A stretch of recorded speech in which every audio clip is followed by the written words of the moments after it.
Hello, this is Maximus with the Battle of Athenae between the Seleucid, or the Seleucid, depending on which camp you follow, and me as Carthage, or Sarthage, depending on which camp you follow there.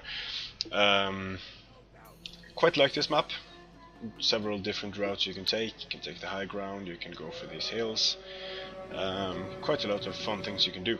You saw the builds in the beginning, so I'm not going to go over them again.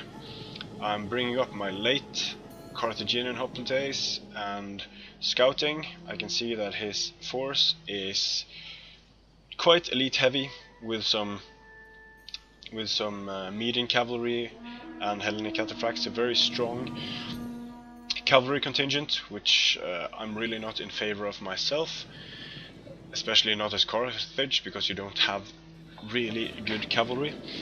And he's got his general in a unit of scythe chariots here, which I'm not too worried about them because I have so much infantry to stop it with, and I really don't have any high value targets for him to shoot. So my mercenary Balearics are moving up, my mercenary Numidians are moving up just to annoy his Agema and Hellenic cataphracts here. His slingers, so I have the slight skirmishing advantage, but he has a massive cavalry advantage. But I have the infantry advantage, so I'm feeling quite comfortable here. Especially since the terrain here, you can get some really nice downhill charges this way, and this way as well, but it doesn't look like my opponent is going to take the high ground. He's going to move half his cavalry around here, which I think is a mistake, and he's adopting a fairly defensive position here.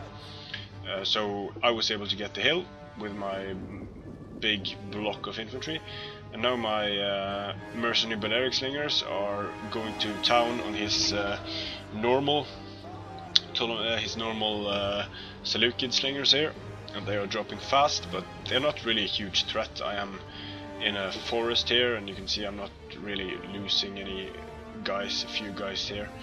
So now he's going to push me back a bit with his cavalry, but still, since I adopted this position here, he's going to run them uphill.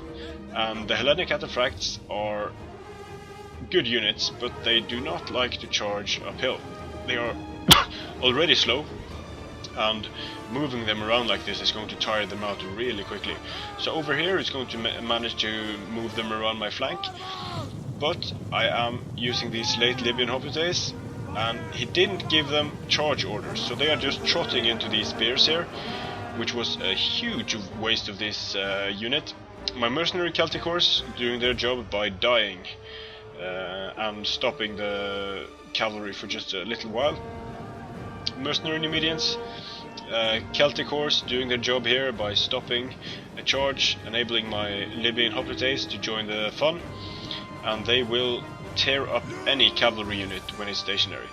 So here we have a problem. Scythe chariots.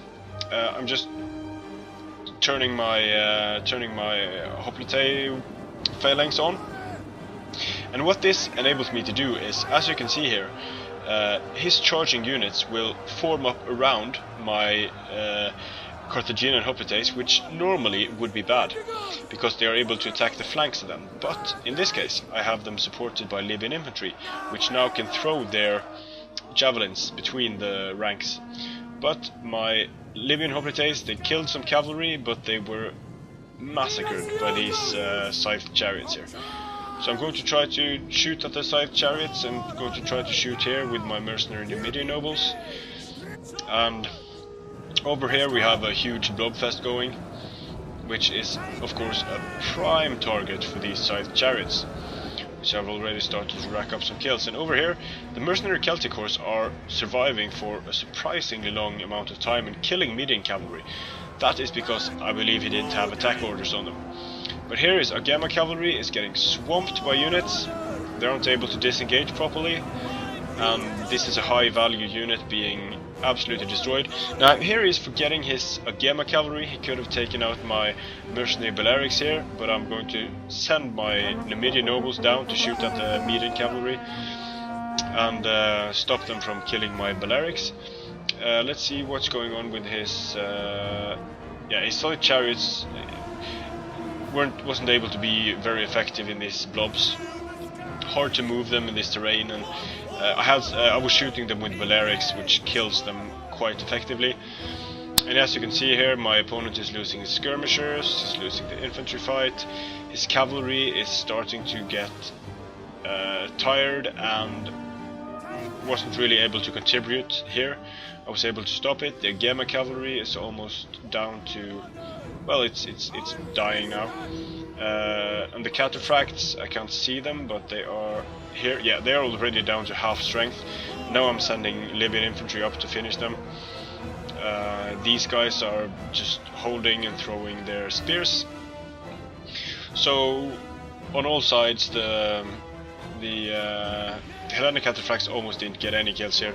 My Numidian nobles are finishing up his slingers and just popping my general's ability.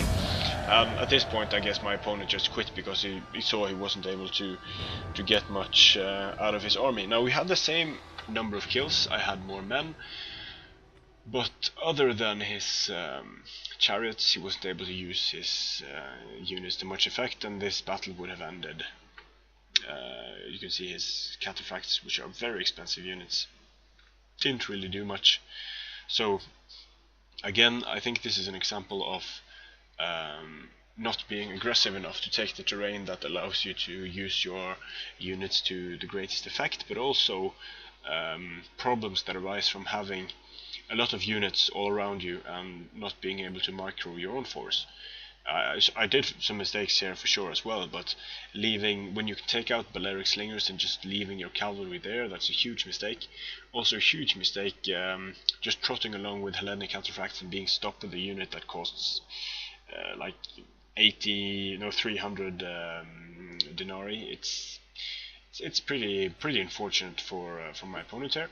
But thanks for watching, and hope to see you again soon.